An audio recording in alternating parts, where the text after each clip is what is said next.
Hey guys, I got up this morning and heard a gurgling down in the basement. But after some hard rains and things have dissipated, the sump pump still seems to be running.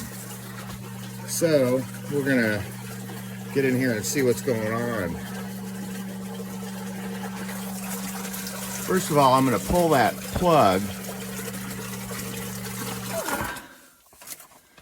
And then you should have a case or a top that looks like that.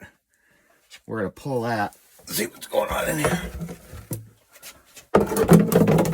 There's your float valve right there. That looks like it's good. There's your sump pump. And it looks like the sump pump has disconnected from itself, from that sleeve. So that's our problem. Good luck.